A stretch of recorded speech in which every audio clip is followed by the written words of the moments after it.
নমস্কার, জয় রাধে। আমি এক করে থুয়ে গেছি, উনি ফাঁক করে থুয়ে গেছে। ভালো কাজ করেছে। এই দলে আছে কয়েকজন। শোনো, জলের যেমন তিনটে অবস্থা, এই ফাঁকা জায়গাও জল আছে, কিন্তু সেই জলে পিপাসা মেটে না। আমার কথাটা ছিল কি, সাকার ছাড়া রস আস্বাদন হয় না, তাই না? যে যেমন ভজন করে করুক, সে ঈশ্বর তার কাছে তেমন, কিন্তু একেশ্বর এ কথার থেকে তুমিও নড়তে পারবে না, জগতে কেউ নড়তে পারবে না।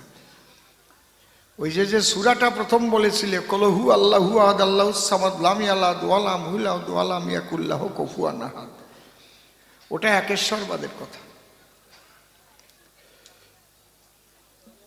এইবার মুসলমানরা তারা নিরাকার আল্লাহর উপাসনা করে, ইবাদত করে। খ্রিস্টানরা নিরাকার গডের ইবাদত করে। এই জন্য তাদের কাছে আল্লাহ বা গড কোনোদিন মূর্তি ধরে দেখা দেবে না। আবার মুসলমান ধর্মের চারটে মত আছে, হজিকত, তরিকত, শরীয়ত, মারফত। এই মারফতি মতের মুসলমান যারা, প্রেম ভক্তিতে পরিপূর্ণ তারা, কিন্তু তারা চায় আল্লাহকে সাকার রূপে দর্শন করতে। একটা প্রশ্নের জবাব দিতে পারবে কি শ্যামানন্দ? হাদিসে লেখা আছে নামাজ কবুল হয়। কার নামাজ কবুল হয়? যে আল্লাহকে দর্শন করে সেজদা দেয়। আল্লাহকে দর্শন করে সেজদা দিতে হয়, মনে মনে তার একটা মূর্তি অঙ্কন করতে হয়, তার একটা ছবি কিন্তু দেখে তখন সেজদা দিতে হয়। হ্যাঁ, একটা রূপ দেখতেই হবে তোমার। তারা ওই রূপ দেখে,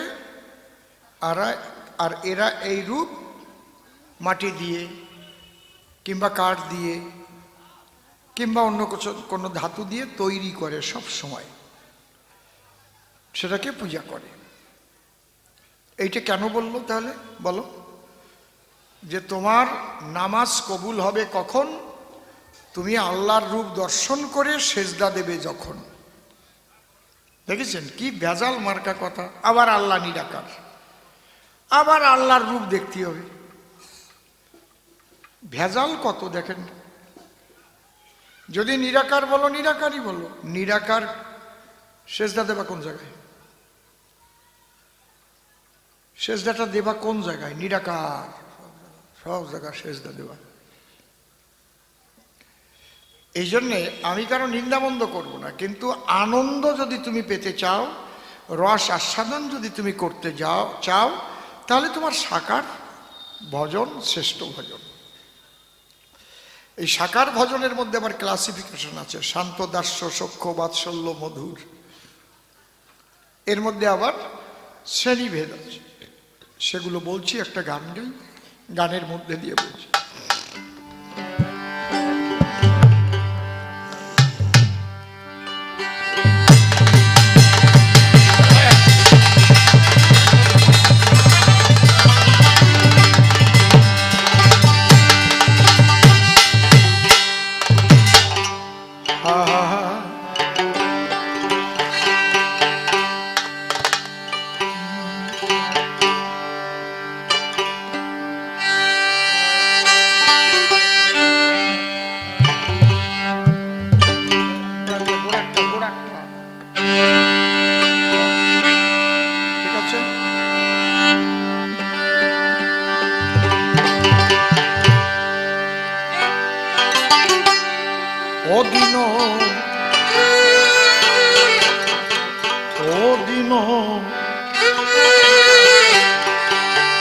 বন্ধুরে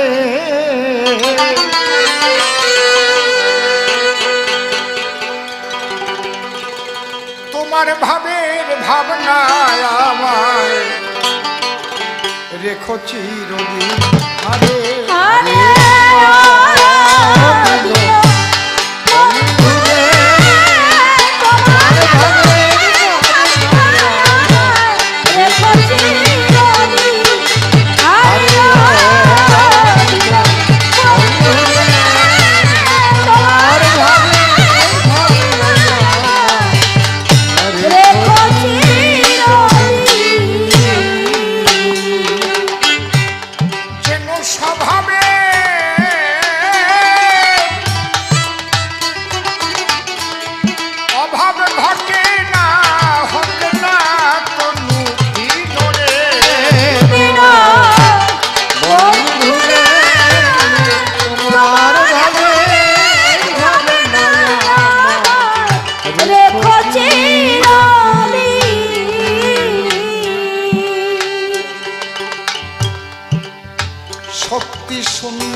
না জানু আমার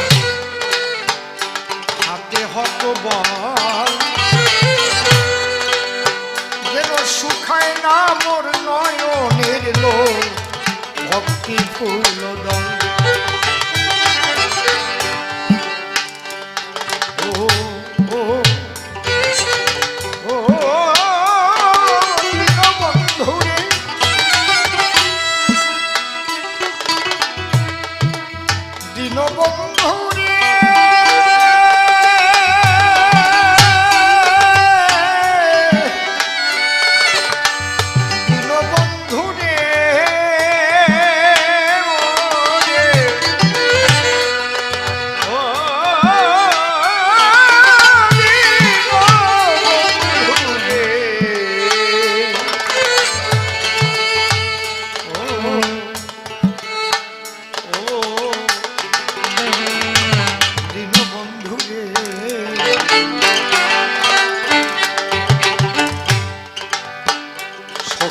শূন্য তোকে না জানু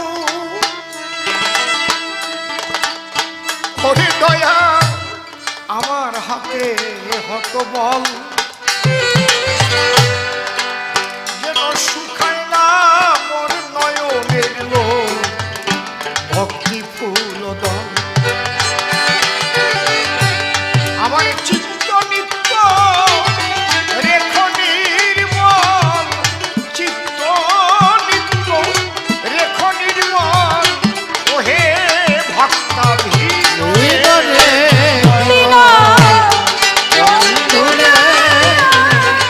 তোমার ভাবে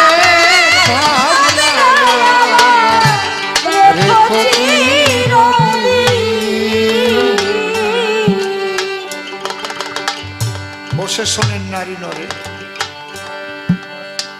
ভক্ত যখন ভগবানের কাছে আন্তরিকভাবে প্রার্থনা করে, নিবেদন করে, সেই নিবেদনের সুর ধরে আমার এই গান। শ্যামানন্দ, তুমি কি করতে চাও ঈশ্বরের সঙ্গে সম্বন্ধ?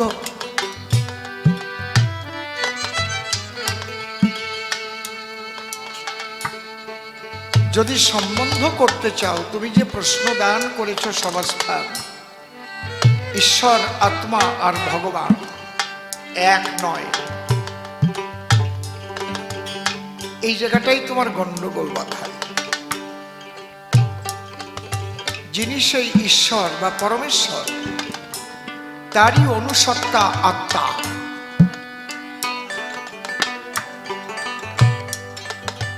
আর তিনি যখন মানব আকারে ধরা পড়ে, নরাকারে ধরা পড়ে, যে কৃষ্ণের যতক খেলা সর্বোত্তম নরলীলা নরবপু তাহারই স্বরূপ, সেই পরমেশ্বরেরই স্বরূপ তিনি ভগবান রূপে সরৈশ্বর্যপূর্ণ জ ইহ ভগবান স্বয়ময়ং। তোমার মতো আমার মতো হয়েই তিনি মানুষের আকার ধরে আসেন, কিন্তু মানুষের দ্বারা জন্মগ্রহণ করেন না, একজন মাতা পিতাকে অবলম্বন করেন। ভাগবতে কি লেখা আছে? সর্বে নিত্যা শাশ্বতশ্চ দেহস্তস্য পরাত্মনে হেও পাদেও রহিত নৈব প্রকৃতি কশ্চিৎ। তিনি নিত্য, তিনি অবিনশ্বর, শাশ্বত, সর্বে নিত্যা শাশ্বতশ্চ। তাহলে তিনি করুণাবশত নিজেকে নিজে সৃজন করেন। একটা মা বাবাকে অবলম্বন করেন কেন? যদিও যাই আমি ভবসিন্ধু পার, তথাপিও নাতে জীব এই লোকাচার। আপনারা বলুন দেখি, নারী পুরুষ একটা কারাগারে দুইজনকে দুই ঘরে শৃঙ্খলে বন্দি করে আবদ্ধ করে রাখলে তাদের মধ্যে গর্ভের সঞ্চার হয় নাকি? মিলন না হলে হবে? এখনো কংসের কারাগার মথুরাতে আছে, যদিও অর্ধেকটা মসজিদ করে রেখেছে, এখনো আছে। পুরো কারাগারটার অর্ধেকটাকে মসজিদ করেছে। সেই পুরানো কারাগার রয়েছে, একদম তেলচিটে হয়ে গেছে, অনেক পুরানো না, ৫,০০০ বছর আগে, ৫,৫০০ বছর দেখলে বোঝা যায়। দুটো রুমের ভিতরে মা বাবাকে আবদ্ধ করে রেখেছে, তার মধ্যে দিয়ে গর্ভের সঞ্চার হলো, বায়ু গর্ভ। বায়ু গর্ভ কেন? তাকে আসতে হবে, আসতে হলে যে মাতা পিতাকে অবলম্বন করতে হবে, তাই না হলে ঠিকানা থাকে না।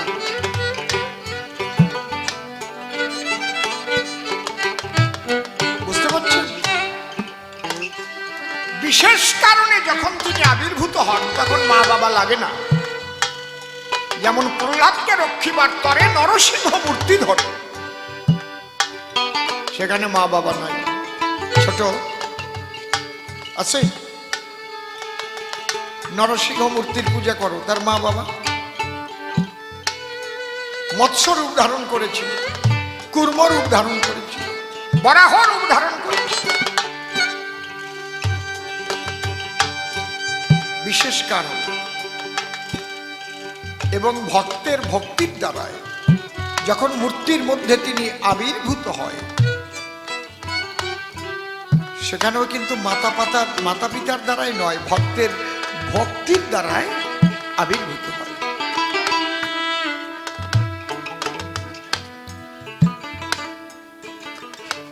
এই জন্য যখন কংসের কারাগারে মা বাবাকে অবলম্বন করে তিনি এলেন, কে এলেন? সে পরমেশ্বর, তারই অনুসত্তা আমরা প্রতিটি আত্মা। এই জন্য চৈতন্য চরিতামৃতে বলেছে ঈশ্বর হচ্ছে বিভূচিত আর জীব হচ্ছে অনুচিত, অনুচিত। কেশাগ্র শতেক ভাগ পুনঃ শতাংশ করি ছোট ছোট, তার সম সূক্ষ্ম জীবের স্বরূপ বিচারী, স্বরূপ বিচারী। তার মধ্যে স্থাবর জঙ্গম দুই ভেদ, জঙ্গমে তির্যক জলচরে স্থলচর বিভেদ। পরেরটুকু শুধু আমি যে ছেড়ে দেব, পরে কি করলাম সেটুকু করতে হবে তোমার। তার মধ্যে মনুষ্য জাতি অতি অল্পতর, এই অতি অল্পতর, অতি অল্পতর,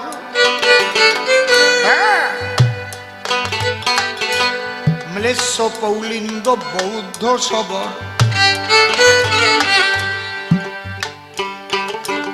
তার মধ্যে কিছু আছে মুখে বেদ মানে, বেদ নিষিদ্ধ কর্ম করে ধর্ম নাহি গণে। ধর্মচারী মধ্যে আছে বাবা বহুত কর্মনিষ্ঠ, কোটি কর্মনিষ্ঠ মধ্যে অজ্ঞানী শ্রেষ্ঠ। কোটি জ্ঞানী মধ্যে আছে আগে জনমুক্ত, কোটি মুক্ত মধ্যে আছে দুর্লভ এক কৃষ্ণ ভক্ত।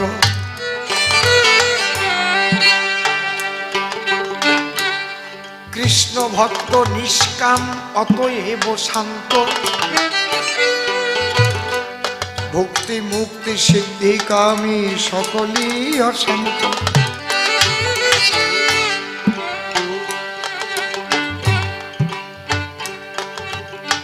বৃহৎ একটা সাগর বা মহাসাগর, সেই সাগরের জল লবণাক্ত না তিক্ত না মিষ্টি?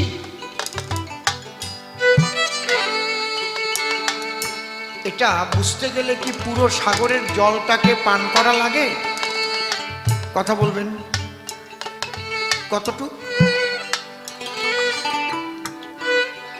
অঙ্গুলির অগ্রভাগে যতটুকু লাগে এক ফোঁটা জল তারে কয়। ওই জল যদি কেহ জিহ্বার অগ্রভাগে লাগায়, তাহলে সে বুঝতে পারে লবণ আছে জলের ভিতরে।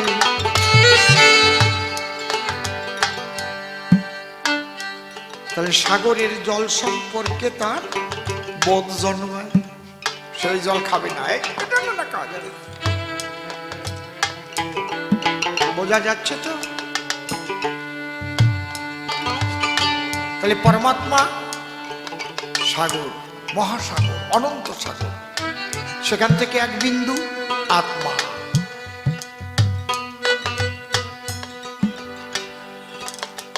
এই জন্যে বাইবেলে লিখেছে নো দাই সেলফ, নিজেকে জানো।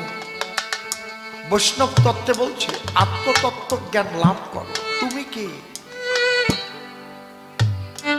তোমাকে তুমি যখন জানতে পারবে তখন তুমি দেখবে তুমি সেই অমৃতের সন্তান, অমৃতের কণা, অমৃত পুত্র।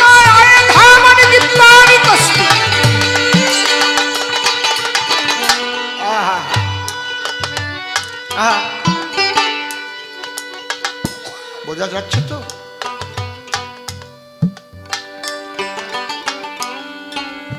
তাহলে পরমেশ্বর অনন্ত মহাসাগর, আত্মা অনুসন্ধান। তাহলে আমাকে যারা জ্ঞানী তারা হচ্ছে সেই ওই বোধটা নিয়ে থাকে, নিরাকার অনন্ত ব্রহ্ম। কিন্তু সেই ব্রহ্ম তার যে আস্বাদ কেমন নিজেকে না জানলে বোঝা যায় না। আমি অনন্ত আকাশে পাখি রে, আমি অনন্ত আকাশের পাখি, আমি অনন্ত আকাশে পাখি রে, অনন্ত আকাশের পাখি। আমি সেই অনন্ত সত্তারই অনুসত্তা। একটা সাগরের জলে হাজার হাজার ভাঁড়ের মধ্যে জল ভরে দিলে আর ওই ভাঁড়ের মুখ আটকিয়ে ফেলে যদি সাগরের জলে ফেলে দেয়, তাহলে ওই ভাঁড়ের মধ্যেও জল, ভাঁড়ের বাইরেও জল, কিন্তু যোগাযোগ নাই। ভিতরের জল ভাবছে আমি কবে সাগর পাবো, সাগর পাবো, কিন্তু সে সাগরের মধ্যেই ডুবে আছে। আরে আর কি চাই না, যদি ওর এক পাশ দিয়ে একটু ছিদ্র করে দেওয়া যায় তাহলে দুই জল একাকার হয়ে যায়। এই যে মায়ার বেড়ি দিয়ে ঘেরা আছে তো, আহা জীব মায়ার আবরণ দিয়ে ঘেরা থাকে বলে সেই আনন্দময় ব্রহ্ম সাগরে থাকতেও বোঝে না। এই জন্য গুরু কৃপা, গুরু কৃপায় যদি সেই মায়ার বেড়ি, মায়ার আবরণ ওটা কেটে দেওয়া যায়, তাহলে নিজের মধ্যে যে সত্তা, সেই যে ক্ষুদ্র আত্মা আর সেই পরমাত্মার সঙ্গে একাকার হয়ে গিয়ে পরমানন্দে সেই ঢেউ খেলায়। আমি অনন্ত আকাশে পাখি রে,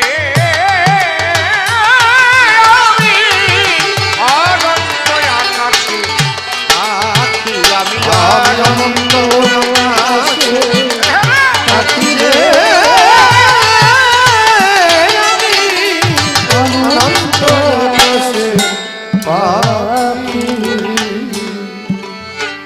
ওরে কেন হেন ক্ষুদ্রতায় আবদ্ধ হয়ে থাকি, আমি অনন্ত আকাশে পাখি, আমি অনন্ত আকাশে পাখি, অনন্ত আকাশে পাখি।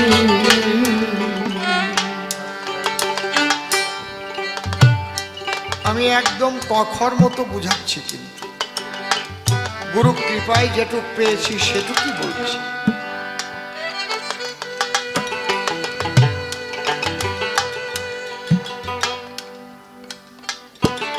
শ্রী শ্রী চৈতন্য চরিতামৃতে বলছে, কোনো ভাগ্যে কোনো জীবের শ্রদ্ধা যদি হয়, ছোট বাজাও একটু আমার কথাগুলো শোনো মন দিয়ে, তোমরাও গান শোনো, তাহলে জীবনে কাজ হবে না, এক কাজে দুটো কাজ হয়ে যাবে, সাধন ভজনও হবে, আবার গান গেয়ে পয়সাও পাবো, টুন বাজাইয়ে পয়সাও পাবা, বৌমাও ভালো আনন্দে থাকবে, সংসারটাও ভালো চলবে। কি সুযোগ! মানুষের ভালোবাসা পাচ্ছ, মানুষের বিছানায় শুচ্ছ, মানুষের খাবার খাচ্ছ, আবার নিজের সাধনাও হচ্ছে। হয় যদি কেউ এটার মধ্যে মন ডুবিয়ে দেয়, আর যদি আমি ভাবি যে আমি জন দিতে আইছি, জন দিয়ে গেলাম, তাহলে তার কিছু হবে না। একদম মন প্রাণ দিয়ে মিশে যেতে হবে, কোথায় কতটুকু।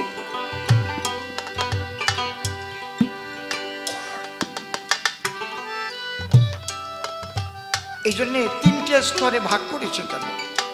যারা জ্ঞানী তারা নিরাকার ব্রহ্মকে উপলব্ধি করে, বিশ্বাস করে যে হ্যাঁ একটা ব্রহ্ম, সে নিরাকার, অনন্ত, অসীম, অনাদি। যেমন বৈজ্ঞানিকরাও বলছে একটা সুপ্রিম পাওয়ার আছে, যে পাওয়ারের দ্বারায় অনন্ত ব্রহ্মাণ্ডে অনন্ত লীলা চলছে। বুঝতে পারছেন কি বলছি? এটা বিজ্ঞানেও স্বীকার করেছে। তাকে খুঁজছে, সেই মৌলিক সত্তাকে খুঁজছে কি আছে, খুঁজতে খুঁজতে গিয়ে একটা জায়গায় ঠেকে গেল। কারণ বিজ্ঞান তো, আধুনিক বিজ্ঞান বস্তুবাদী, তো বস্তুবাদ। এই জন্য বস্তুকে ভাঙা আরম্ভ করলো। বস্তুকে ভেঙে কি পেল? মলিকুল, অণু। অণুকে ভেঙে পেল পরমাণু, মহাশক্তিধর।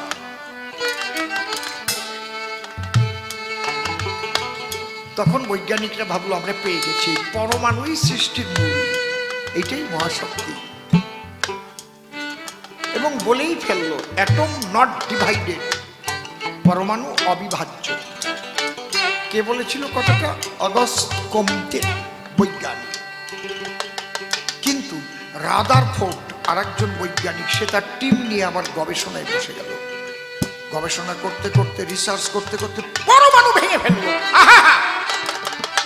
কি বেরোলো? নিউট্রন, প্রোটন, ইলেকট্রন, কেন্দ্রে নিউক্লিয়াস। বলল তোমরা যে পর্যন্ত গিয়ে থেমেছিলে ওর অনেক সূক্ষ্ম, অনেক সূক্ষ্ম। এই দেখো পরমাণু ভেঙেছি, তার মধ্যে নিউট্রন, প্রোটন, ইলেকট্রন, কেন্দ্রে নিউক্লিয়াস পাওয়া গেছে।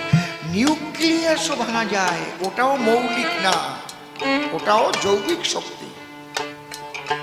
কিন্তু নিউক্লিয়াস ভাঙলে বিরাট বিস্ফোরণ হবে। ওর মধ্যে অ্যাসিডট্রন, বেসিডট্রন, আরো কিছু রয়েছে। তাহলে সেই পরম ব্রহ্ম পর্যন্ত কিন্তু যেতে পারলো না বৈজ্ঞানিকরা। এত সূক্ষ্ম, সূক্ষ্মাতে সূক্ষ্ম। সাধারণ এক করোনার ঠেলায় পৃথিবী কাঁপিয়ে উঠেছে। করোনা দেখেছে কেউ? তোমরা দেখছো? করোনা কেউ দেখিনি আমরা। ওটা অনুবীক্ষণ যন্ত্রে দেখা যায় না, খুব ধীরে ধীরে মাখাইয়ে মাখাইয়ে আলাপ করো। বেহালাকা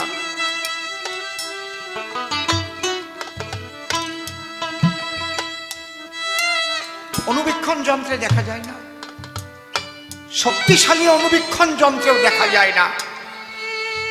কিসে দেখা যায়? ইলেকট্রনিক্স অনুবীক্ষণ যন্ত্র, যাকে বলে মাইক্রোস্কোপ। তাহলে যতদিন মাইক্রোস্কোপ জগতে তৈরি না হয়েছিল ততদিন কি আর ভাইরাস দেখা গেছে? ভাইরাস বলে কিছু আছে কেউ জানতো কি? কথা বলেন না কেন? আগে কি এই করোনা কোনোদিন হয় নাই? হয়েছে, কত মানুষ মারা গেছে। কি বলবো, ডাক্তারের তখন তো ডাক্তারই মিলতো না, কবিরাজ।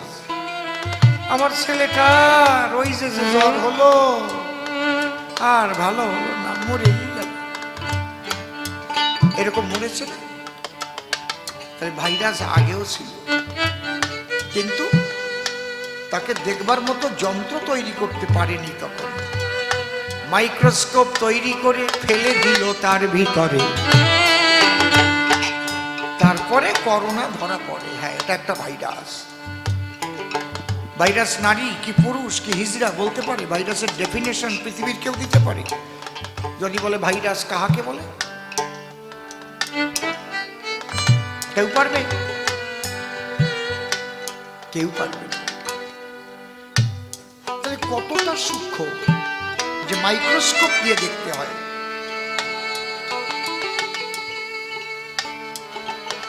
সেই পরম সত্তা তিনি সূক্ষ্মাতি সূক্ষ্ম। তাকে যেদিন বিজ্ঞানের কোনো যন্ত্র দিয়ে ধরতে পারবে, সেদিন ঈশ্বর বলে কিছু থাকবে না, কোনদিন পারবে না। সে এত সূক্ষ্ম, যাহা যত সূক্ষ্ম তাহা তত শক্তিশালী। যাহা যত সূক্ষ্ম তাহা তত শক্তিশালী। এই জন্য যার মধ্যে যত সূক্ষ্ম জ্ঞান, তার প্রখর বুদ্ধিমত্তার দ্বারায় বিশাল বিশাল কর্মকাণ্ড হয়। জ্ঞানের সমষ্টি, বিশেষ জ্ঞান, বিজ্ঞান, তারা এগুলো আবিষ্কার করছে। বুঝতে পারছেন কি বলছি? সেই অনন্ত মহাশক্তি, অনন্ত মহালীলা চলছে অনন্ত ব্রহ্মাণ্ডে। এই জন্যে আইনস্টাইন এক জায়গায় বলেছেন, আমি অঙ্কশাস্ত্রে কচি খোকা। যেমন নিউটন বলেছেন, আমি জ্ঞান সাগরের পাড়ে বসে নুড়ি কুড়াচ্ছি।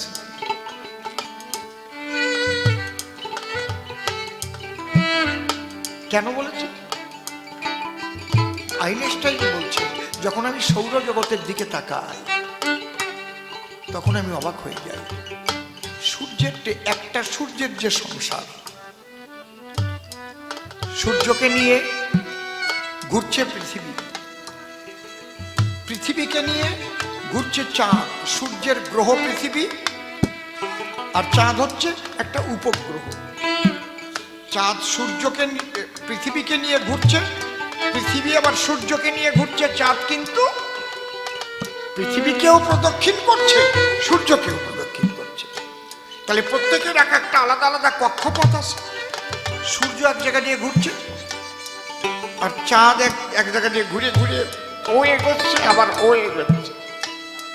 এবং কতটা দূরত্ব রেখে যাবে এটার মাপ আছে, নয়তো তো ঘষাঘষি ঠেলা ঠেলি গুঁতোগুঁতি লেগে যাবে না? আইনস্টাইন বলছে, এই মহাশূন্যে এই কতটা দূরত্বে থাকবে, কতটা গতিবেগে চলবে, এটা তো আমরা করিনি, যিনি করেছে তিনি অঙ্কশাস্ত্রে কত পাকা। ও মাই গড! বোঝা যাচ্ছে কি? আহা, একটু ভাবো, সে এমন একটা শক্তি অদৃশ্য, আমরা দেখতে পাচ্ছি না। আমার এই ওড়নাটা আঙুলে বেঁধে আছে বলে ঝুলে আছে, আঙুল সরাই নিলে পড়ে যাবে। কই পৃথিবী তো পড়ে যায় না, চাঁদ তো পড়ে যায় না, সূর্য তো পড়ে যায় না মহাশূন্যে। তাহলে কোন শক্তি তাকে আঁকড়ে রেখেছে, আকর্ষণ করে রেখেছে? এই আকর্ষণীয় যশ কৃষ্ণ, এই আকর্ষণীয় শক্তি থেকে তার নাম দিল কৃষ্ণ। এই জন্য কৃষ্ণ নামটা কে রেখেছে? কৃষ্ণ নাম রাখিল গর্ব ধ্যানেতে জানিয়া, অনন্ত রাখিল নাম অন্ত না পাই। যে সেই মহাশক্তি তিনি করুণাবশত আজ নরাকারে ধরা পড়ে লীলা রসা সাধন করবার তরে আবির্ভূত হয়েছেন। হরিবল হরিবল। আরে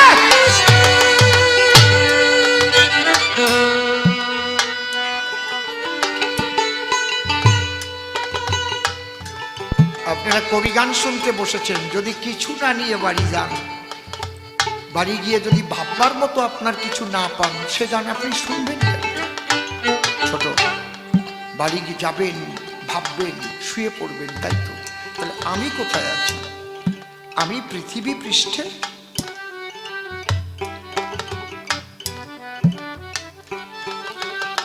অধিকাংশ জায়গায় জল, কিছুটা জায়গায় স্থল। সেই স্থল ভূমিতে আবার পাহাড় জঙ্গল ভরা, তার মধ্যে সমতল ভূমিতে আমি একটু পোকা মাকড়ের মতো একটু মানুষ হয়ে জন্ম নিয়েছি। তাইতে আমার কত কেরামতি। আমি প্রধানমন্ত্রী, আমি মুখ্যমন্ত্রী, আমি রাষ্ট্রপতি, আমি অমক প্রশাসনের কর্তা।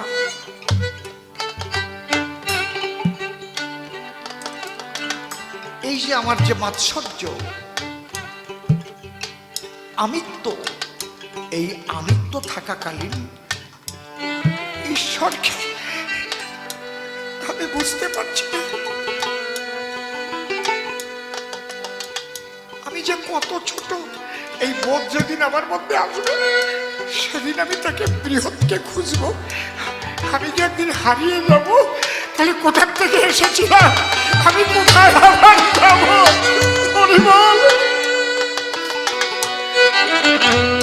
তখন আসবে বিরহ, তখন আসবে বিরহ, আকুলতা, ব্যাকুলতা। অদিন বন্ধুরে তোমার ভাবের ভাবনায় আমার রেখো আরে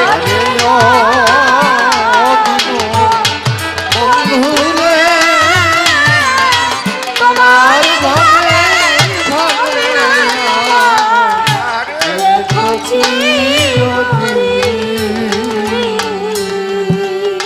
আমার বাবা, তার বাবা, তার বাবা, তার বাবা, কত বাবা এলো, কোথায় গেল? আমি আর কয়দিন থাকবো তাও তো জানি না।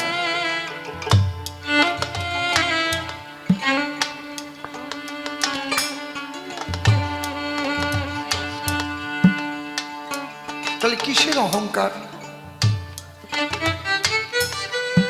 এখানে দাঁড়িয়ে শ্রীমান মহাপ্রভু বললেন, ত্রিনাদপি শুনিচেন তরুরীব সহিষ্ণু না অমানীন মানদান ও কীর্তনীয় সদা। যদি ঈশ্বর ভজন করতে চাও, তাহলে তৃণের মতো নিজ। তুমি যে কত ছোট, ক্ষুদ্র, ক্ষুদ্রাতি ক্ষুদ্র,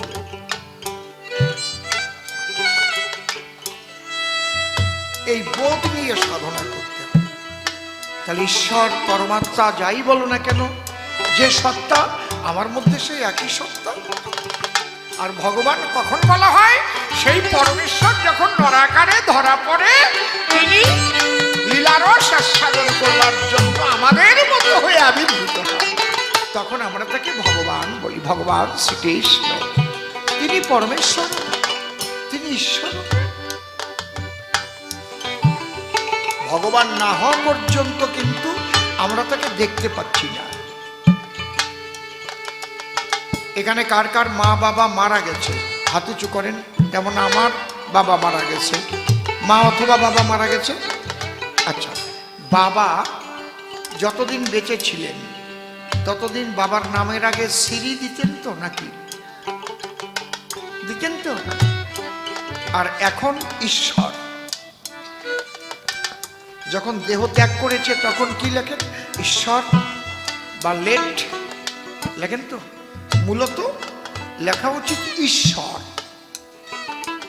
ওর একটা চিহ্ন আছে ঈশ্বরের, চাঁদের মতো একটু বাঁকা, তাই তো? তাহলে বাবা যখন দেহ ধরেছিলেন তখন শ্রী, যখন নেই তখন ঈশ্বর নিরাকার। বুঝা গেল? যখন সেই ঈশ্বর করুণাবশত নিজে নিজেকে সৃষ্টি করেন, আমাদের মতো হয়ে আসেন, দেহ ধরে আসেন লীলারস আস্বাদনের জন্য, তখন আমাদের কাছে তিনি ভগবান, তিনি পরমেশ্বর, ঈশ্বর, তিনিই তো ঈশ্বর, আবার তিনি ভগবান হয়ে এলেন। এইবার তুমি যদি ভাগ ভাগ করে আলাদা আলাদা করো, করো, মানা করছে কিনা তোমার? একই ছানা দিয়ে বিভিন্ন রকমের মিষ্টি তৈরি হয়, এ তো রস আস্বাদন করার জন্য নাকি অন্য?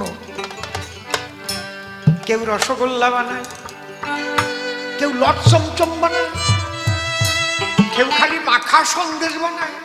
এখন যার যেটা ভালো লাগবে সে সেইটা খাবে, সবটার মধ্যেই তো ছানা নাকি? এক একটার আলাদা আলাদা স্বাদ আছে। আবার কেউ দেখবেন রসমালাইটা ভালো খায়।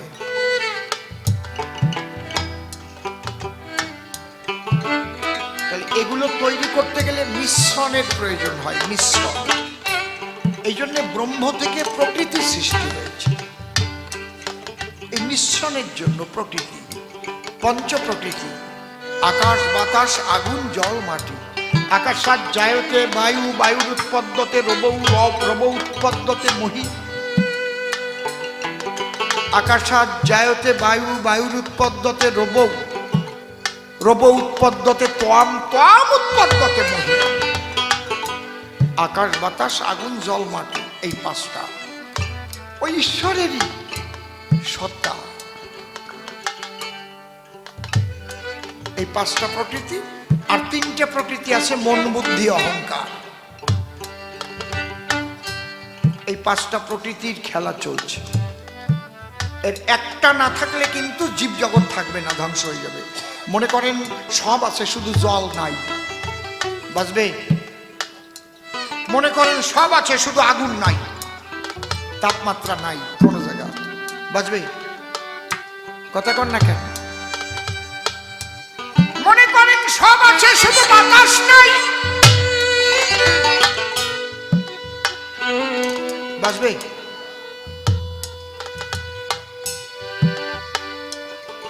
এই জন্য যারা গুরুর কাছে দীক্ষা নিয়েছেন, কাম্বিজ, কাম্বিজের মধ্যে পাঁচটা অলঙ্কার আছে, পাঁচটা অলঙ্কারই পাঁচটা বীজ এই পঞ্চ তত্ত্বের। ক ল ই নাদ বিন্দু, ককারে পৃথিবীর জাতা, লকারে জলসম্ভবা, ইকারে বন্যিকপনাথ নাদ্যাৎ বায়ু প্রজয়তে, বিন্দুর আকাশস্তথা পঞ্চবীজ বিভূতায়। এক অক্ষরে পঞ্চমূর্তি দেখায় যে জন, গুরুকে শ্রী গুরু আমি বলি সে কারণ। শ্রী গুরু নিতাই গৌর প্রেমানন্দে, হরি হরি বল, হরি বল। শ্যামানন্দ, তুমি তো বিভিন্ন জায়গা দিয়ে ভ্রমণ করেছো, মনে হয় যে সদ্গুরু পাওনি তুমি, তাহলে ওইভাবে কথা বলতে না। যাক, তুমি জানবার জন্য প্রশ্ন করেছ, কিন্তু জানতে হলে যে ভাব, গুরু বাক্য মানতে হয়। শক্তি শূন্য হক না জানি, হাতে হত বল, যেন শুকায় না মোর নয়নের লোল, ভক্তি ফুল দল। আমার চিত্ত নিত্য রেখ নির্মল, চিত্ত নিত্য রেখ নির্মল, ওহে ভক্তা ভিন্ন রে বন্ধু রে, তোমার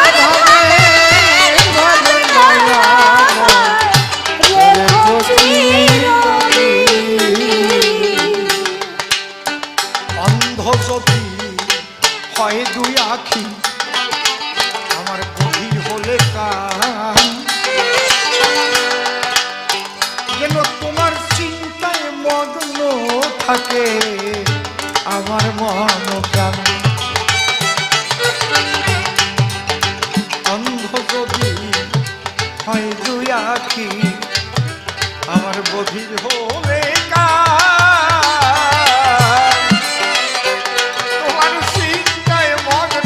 ডাকে যেন আমার মন প্রাণ। ওই আমার ধুয়ে মুছে মানবীমান, ধুয়ে মুছে মানবীমান পরদিন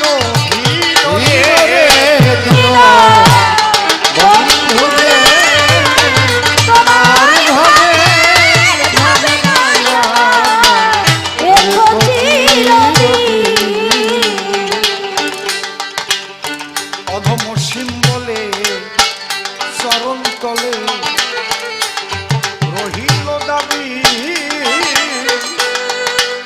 যেন অনন্ত সুখ দুঃখের মাঝে দয়াল আমি তোমারে ভাবি।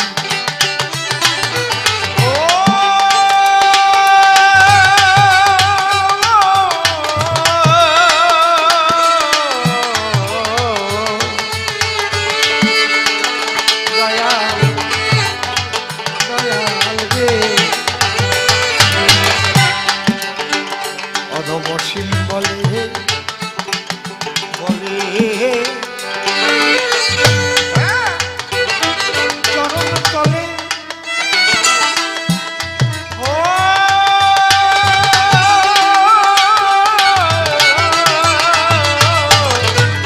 দয়াল রহিল রহিল দাবি, আমি অনন্ত সুখ দুঃখের মাঝে যেন তোমাকে ভাবি, যেন তোমার প্রেমে বান্ধবে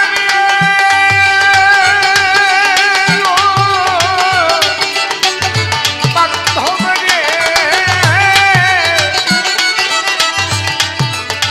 যেন তোমার প্রেমে পরশলোভী হব ভাববার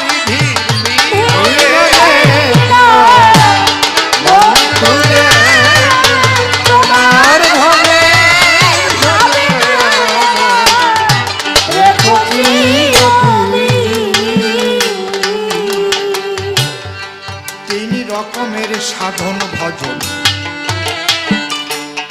এতে তিন আস্বাদন, যার যেমন মন তার তেমন ধরন শোনো ভক্তগণ।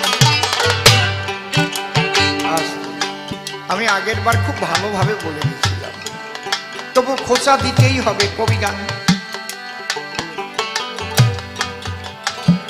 খোঁচাখুচি না হলে তো কবি গান হবে না। না, খোঁচা না দিলে রস পড়ে না, তাই খোঁচাইয়ে যায়। ও কিছু না কহিলে আমি আবার কইব কোন জায়গায়। তবে ভালো বুদ্ধিমত্তা সম্পন্ন, এতে কোনো ভুল নাই। বিভিন্ন দেশ দেশান্তর ঘুরে এসেছে শ্যামানন্দ পরিব্রাজক।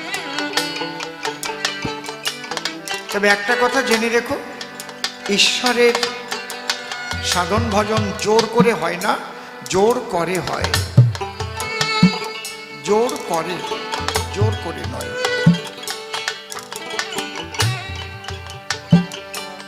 বলছে শ্রীমান মহাপ্রভু, বিয়ে করলে কি সংসার করা হয়ে গেল? কর্তব্য তো পালন করেন। কিছু আছে কর্তব্য, কিছু আছে অবশ্য কর্তব্য। কর্তব্য পালন করা মানুষই পাওয়া যায় না, আবার অবশ্য কর্তব্য। যেমন প্রত্যেকটা সন্তানের কর্তব্য তার মাতা পিতাকে সেবা করা, তাই তো?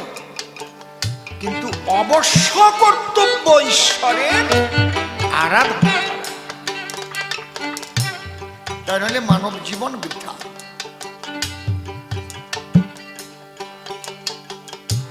ঠিক কর্তব্যবান মানুষ যদি হয়, জগতে তার একটা জায়গা হয়। না, অমুক লোকটা এত ভালো, মা বাবাকে সেবা করে, গরিব দুঃখীকে দান করে, কেউ বিপদে পড়লে তার কাছে সহায়তা পাওয়া যায়।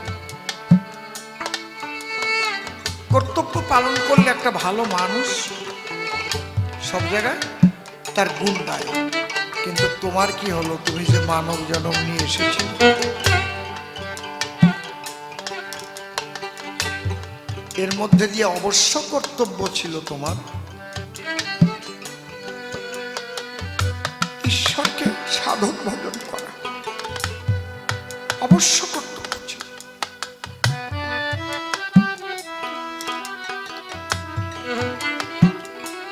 এই জন্য গীতায় বলছে, অন্তকালে চ মামেব শরণ মুক্তা কলেবরম য প্রয়াতি সতদ্ভাবং যাত্রী নস্তত্র সংশয় জং জং বাপি শরণং ভাবং ত্যাজত্যন্তে কলেবরম। তুমি যেমন কর্মটি করবে তুমি ফলটি তো তেমন পাবে, এবং অন্তিম যাত্রাকালে তোমার মানসিক অবস্থা ঠিক তেমনই হবে। তুমি যদি মাতা পিতার সেবার মধ্যে দিয়ে, সমস্ত কর্মের মধ্যে দিয়ে, শঙ্কর সাধু যেটা করছে, সবসময় ঈশ্বরের চরণে মন আত্মনিবেদিত আছে। মন করতি পাপানি মন লিপ্পন্তে পাতকা মন মনাভুক্ত নচপূর্ণ নপতকা, সব করছে কিন্তু একদম রাধারানীর গোপন ভজনে আছে। রাধারানী যেমন জটিলা কুটিলার ঘর করত, কিন্তু মনটা আয়ানের ঘরে থাকতো। জটিলা কুটিলা শাশুড়ি ননদিনী তাদের বাধা, কিন্তু সব কাজের মধ্যে দিয়ে কৃষ্ণ চরণে মনটা রাখত রাধা। বোঝা গেল? একেই বলে পরকিয়া। পরকিয়া মানে পরের বউরে নিয়ে অপকম্ব করা না। পর শব্দের অর্থ শ্রেষ্ঠ, কিয়া মানে কর্ম। শ্রেষ্ঠ কর্ম কি? তুমি সংসারে থাকিয়া কর্তব্য সব করে মনটা রেখো তুমি রাধা গোবিন্দের চরণ পরে। এই যে গোপনে গোপনে তুমি যা করছো মনে, তুমি সব করছো, কিন্তু তোমার মন কৃষ্ণ চরণে সমর্পিত অবস্থায় করছো। এই জন্য ঠাকুর ভবা পাগলা বলেছেন, চলরে মন নিজ নিজ সন্ধানে, জানবে না রে কেউ তোমার প্রেমের ঢেউ। গোপনে, অতি গোপনে, কাউকে জানাবার দরকার। কারণ মালা জপে শালা, করে জপে ভাই, আর মনে মনে জপে উস্কো বলিহারি যায়।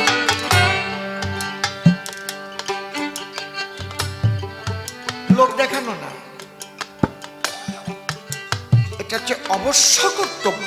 এইবার মহাপ্রভু তিনি অবশ্য কর্তব্য পালন করতে গেলেন। অবশ্য কর্তব্য কি?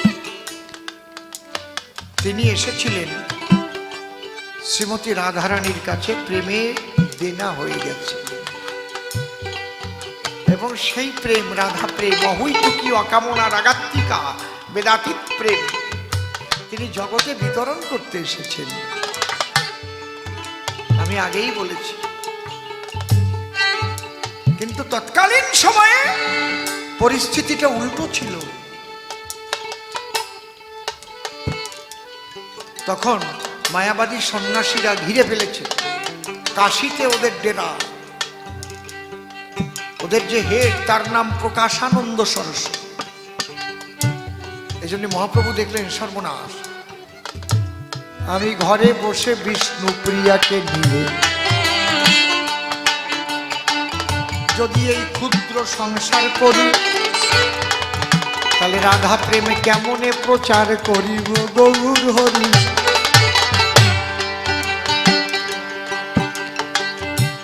ওই মায়াবাদী সন্ন্যাসীরা ওরা ঘিরিয়া ফেলেছে, যুবক ছেলে ধরে ধরে সংসারের বাহির করিতেছে। অসার সংসার, চলো ব্রহ্ম সত্য জগৎ মিথ্যা। এই জন্য মহাপ্রভু সন্ন্যাসীর পোশাক পরলেন। কেন? ওরা আবার সন্ন্যাসী না হলে কোনো সংসারী ওদের কাছে গেলে তার সঙ্গে কোনো তত্ত্ব আলোচনা করে না। কারণ সংসারীর সঙ্গে আবার কি আলোচনা? যারা নারীর বিছানায় শয়ন করে, নারী নিয়ে সম্ভোগ করে, একদম তাদের যেতে দেয় না ধারে। কত বড় খারাপ দেখেছেন? আবার ওরা যা খাবে সেগুলো কিন্তু সংসারীরাই তৈরি করে, ওরা যা পড়বে সেগুলো কিন্তু সংসারীরাই তৈরি করে। দেখেছেন ব্যাপারটা কি? তাই সন্ন্যাসের পোশাক নিয়ে মহাপ্রভু কাশী ধামে গেল। কাশীতে গিয়ে কৃষ্ণ নাম করিতে লাগিল। উনি কাশীর পথে পথে কৃষ্ণ নাম করছে। আবার সন্ন্যাসী বেশ, সন্ন্যাসী যারা কৃষ্ণ নাম করে না তারা, ও যে নন্দ ঘোষের ছেলে, ওরা ব্রহ্মভাবে বিভাবিত থাকে যে সকলে। বুঝতে পারছেন কি বলছি? কোথাকার অযোধ্যার দশরথের ছেলে রাম, নন্দ ঘোষের ছেলে কৃষ্ণ, এর আবার ভগবান নাকি? কিন্তু খবর চলে গেল কার কাছে? প্রকাশানন্দ সরস্বতীর কাছে খবর চলে গেল। বলে নবদ্বীপ থেকে একজন নবীন সন্ন্যাসী এলো। সন্ন্যাসীর পোশাক পরিধান, কিন্তু কৃষ্ণ নাম করে।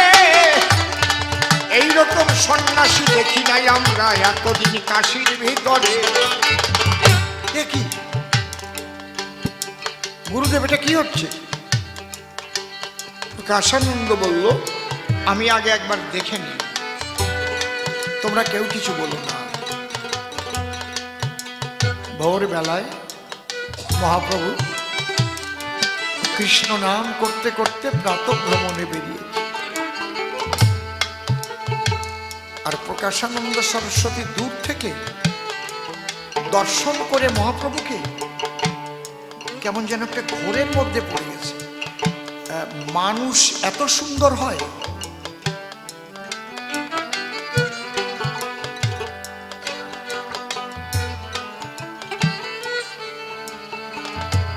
কোটি চন্দ্রকে মন্থন করে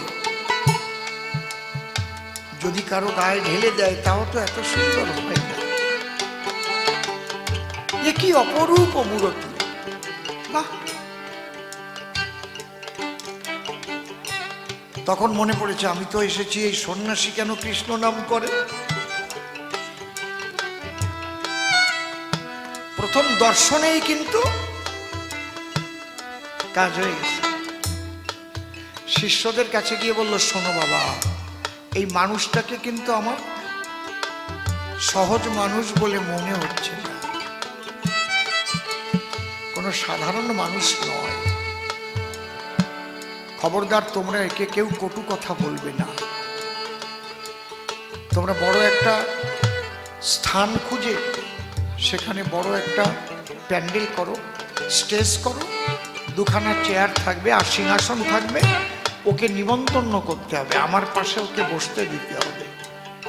আমি প্রশ্ন করব আর তোমরা হাজার হাজার সন্ন্যাসীরা বসবে, ও কেন সন্ন্যাস নিয়ে কৃষ্ণ নাম করে।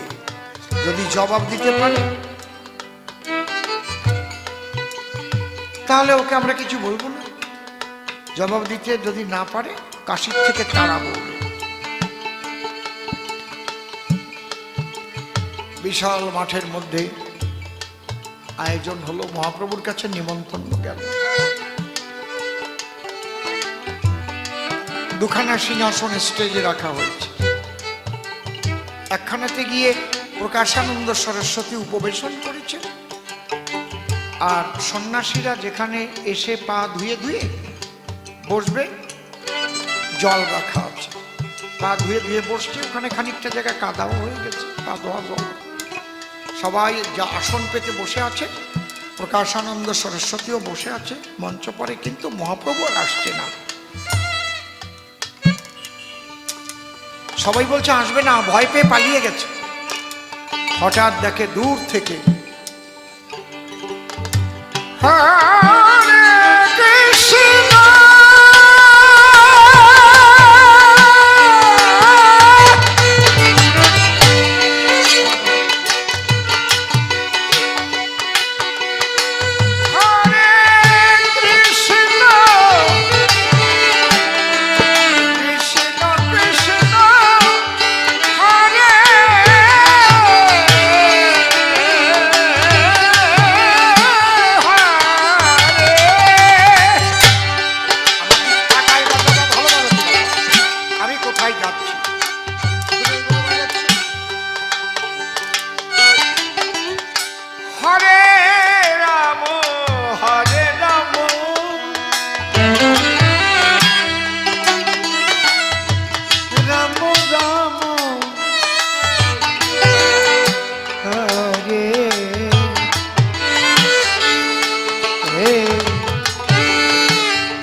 যে অপরাধের জন্য আমরা বিচার মঞ্চে ডাকছি, আবার সেই কৃষ্ণ নাম করতে করতে আসছে, দেখাচ্ছি, সবাই ভাবছে।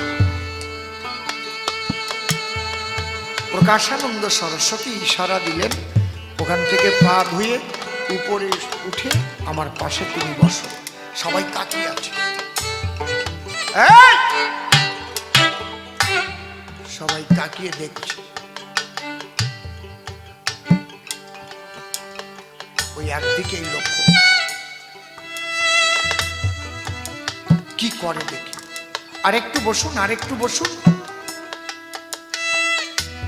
ও বাবা আর একটু বসুন, গানটা শেষ হোক তারপরে যান। বেলাটা একটু কমিয়ে দাও তো, বেলার সাউন্ডটা একটু কমিয়ে দাও। দেখে উনি পা ধুলেন না, সবার পা ধোয়া জলে যে কাদা হয়েছিল না, হা কৃষ্ণ বলে সেই কাদার মধ্যে ঢলে পড়ে গড়াগড়ি দিলে, হরি হরি না।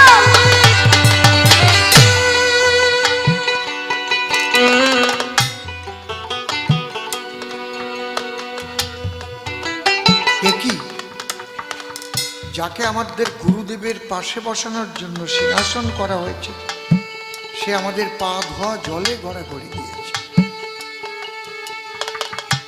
এগুলো জানতে হবে আপনাদের। বড় বড় গোসাইরা দুই পাশে কোলবালিশ নিয়ে একেবারে 19 বন্ধ পাখা দিয়ে বাতাস দেয়, এদিকে নাম কীর্তন হয়, সেখানে যায় না। আর মহাপ্রভু চরণ ধৌত জলের পরে গড়াগড়ি দিচ্ছে। কি শিক্ষা! প্রকাশানন্দ সরস্বতী এক দৃষ্টে তাকিয়ে আছে। হঠাৎ হঠাৎ দেখে একই দেহটাই ওখানে নেই, ব্রহ্মজ্যোতিতে পরিপূর্ণ হয়ে গেছে। ওই যে শ্যামানন্দ, তোমার প্রশ্নের জবাব নিও। ব্রহ্ম জ্যোতিতে পরিপূর্ণ হয়ে গেছে।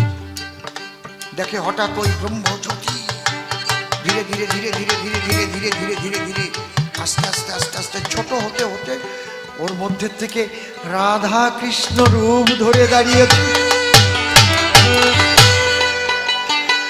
এইবার দেখে ওই রাধা অঙ্গ বিগলিত হয়ে গিয়ে বলে যাচ্ছে, বলে গিয়ে কৃষ্ণের সঙ্গে দুই অঙ্গ মিশে আবার গৌরাঙ্গ হয়ে দাঁড়িয়ে।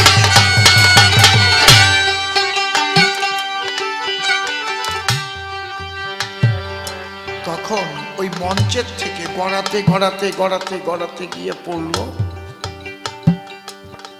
মহাপ্রভুর চরণে। কে? সেই প্রকাশানন্দ সরস্বতী। মহাপ্রভু ধরে তারে কোলে তুলে নিল, একবার প্রেমানন্দে বদন ভরে হরি হরি বল, হরি বল, হরি বল।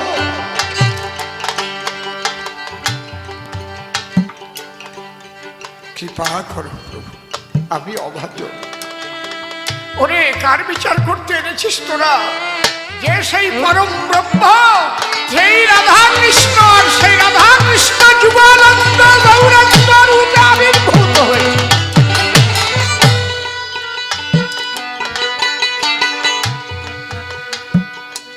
মহাপ্রভু বললেন, প্রকাশানন্দ, আজ থেকে তোমার নাম রাখলাম আমি প্রবোধানন্দ।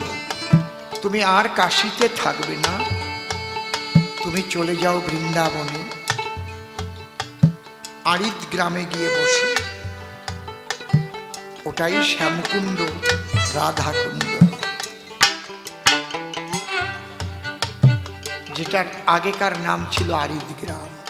তুমি ওখানে গিয়ে নামের মালা দিয়ে হরি বলো, হরি বলো, কৃষ্ণ কৃষ্ণ বলে সদা তুমি ভাসবে দুই নয়নের জলে। রাধা রানী করুণা তোমার প্রতি হবে নিত্য পরে তুমি দেখতে পাবে। শ্যামানন্দ মহাপ্রভু যদি এই অবশ্য কর্তব্য পালনের জন্য সন্ন্যাসের পোশাক না পরতেন, তাহলে এই মায়াবাদী সন্ন্যাসীদের প্রেম ভক্তি কে দিত বলো? বাহ, খুব ভালো। যাক, শেষের সময় দিলিও তো দেশে।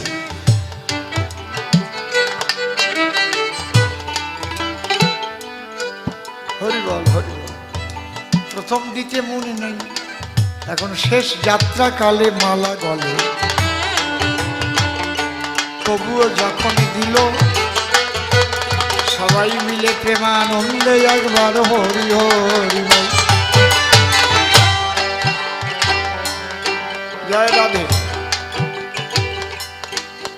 এই জন্যে বললাম, বিশেষ বিশেষ মানুষ বিশেষ বিশেষ জগতের কল্যাণের জন্য বিশেষ কর্মগুলো করে থাকে। অবশ্য সেই কর্ম করতেই হয়, কিন্তু সাধারণ জীবের জন্য আমার নিত্যানন্দ হইলেন সংসারী। আমরা নিতাইয়ের ভাবধারা নিয়ে যেন সবাই সংসার করি। নিত্যানন্দকে মহাপ্রভু শ্রেষ্ঠাসন কবে দিয়েছিলেন? কবে থেকে বলুন তো? যেদিন মাধা কলসির কাঁধা নিতাইয়ের ভালে মেরেছে, অ্যাটেম্প টু মার্ডার। ওইটা যদি কলসির কানা না হয়ে শাবল হতো, দা হতো, বড় কোনো পাথরে চান হতো, মারা যেত না। মহাপ্রভু কিন্তু তখন ছুটে এসে বলছিল, কোথায় চক্র? চক্র উপরে ভন ভন ভন ভন ভন ভন করে ঘুরছে। তখন নিত্যানন্দ বলেছিলেন, হে প্রভু, এ যুগে চক্র নহে প্রেম দিয়ে গো, জগৎ মাতাইবে সেই রাধা প্রেম দেবে বলে তুমি এসেছো কেশব। রাধার ভাব কান্তি বিলাসে নিয়ে তুমি হলে গৌর হরি, সেই ভাবের বিপর্যয় ঘটবে চক্র যদি ধরি। প্রভু তখন নিতাই বলল, এই জগমাধা, মেরেছিস কলসির কাঁধা, তাতে দুঃখ নাই, একবার প্রাণ ভরে হরিনাম করি জগাইয়ার মাধা। জগাই বলে, ওরে মাধা, আমরা কতজনকে আঘাত করে প্রতিঘাত পেয়েছি আমরা এই নদীয়াপুরে, কিন্তু আঘাত খেয়েও যে হরি বল বলতে বলে এমন বান্ধব তো পাই নাই। একবার প্রেমানন্দে হরি বল বৈষ্ণব গোসাই। নিত্যানন্দ বললেন, প্রভু কৃপা করো। তখন মহাপ্রভু বললেন, নিতাই, আজ তোমার কাছে হেরে গেলাম, আমার নামে আগে জয় দিও না তোমরা, আগে জয় নিতাই বলো। নিতাই গৌর প্রেমানন্দে এই ধ্বনি। তাই ত্যাগের ক্ষেত্রে নিতাই আমার শ্রেষ্ঠ হয়ে যায়। ক্ষমা ত্যাগ নিয়ে সংসার তোমরা করো সর্বদা। ত্যাগ আর ক্ষমা দুটো নিয়ে তোমরা সংসার করো, সংসার সুন্দর হবে। স্বামী একটা কথা বলেই ফেলেছে, চুপ থাকো, যোগ বিয়োগ করো। এটার জবাব যদি আমি কড়াভাবে দিয়ে দিই, এমন হতে পারে আমাদের এতদিনের ভালোবাসাবাসি নষ্ট হয়ে যেতে পারে। ঠিক সময় মতো বলবো, এক বিছানায় তো আবার যাবে, তখন বলতে পারবে, তুমি যে আমাকে এই কথাটা বললে, কি বুঝে বলেছো বলো তো, আমি কি করেছিলাম? চোখের জল দিয়ে বললে দুইজনেরই মন বিগলিত হয়ে যাবে, একটা বৃন্দাবন রচনা হবে। আর স্বামী লাঠি বের করলো, তুমি বটি বের করলে, আয় চলে আয়, তোর একদিন আর আমার একদিন। তাই ক্ষমা চাই, ত্যাগ চাই। আরে চাহি সবার ধৈর্য, তা না হলে সংসার খানা তোমার হইবে কদর্য। সেই ক্ষমা ত্যাগ ধৈর্যের গুণে নিতাই বড় হলো, একবার নিতাই গৌর প্রেমানন্দে সবাই হল। দেখতে দেখতে রাত 9টা বেজে গেছে ভাই, এইবার তাকে ডেকে এনে মিলন গীত গাই। সত্যি এত সুন্দর শ্রোতারা আসেন শুনতে গান, পুনঃ পুনঃ প্রণাম জানাই সভ্য সবস্থা। শঙ্কর বাবার চরণে আমি প্রণাম করি দান, সত্যি শঙ্কর বাবা মানুষটি মহান। সাধুর পোশাকে পড়ে না যদিও পরম সাধু হইল, একবার শঙ্কর সাধু প্রেমানন্দে হরি হরি বল। এইবার তারে ডেকে নিয়ে মনে আছে ভাবো, দুজনে মিলে সভাতলে মিলন গীতি গাব। তবে মিলনের সময় মিলনের দক্ষিণা ভক্তরা করবে দান, যাতে আপনারাও সেই মিলনের আস্বাদ পান। এই তো মনে মনে আছে আমার ভাবো, সে যখন এসে গেছে এবার মিলন গীতি গাব। সঙ্গপনে তোমার শোনে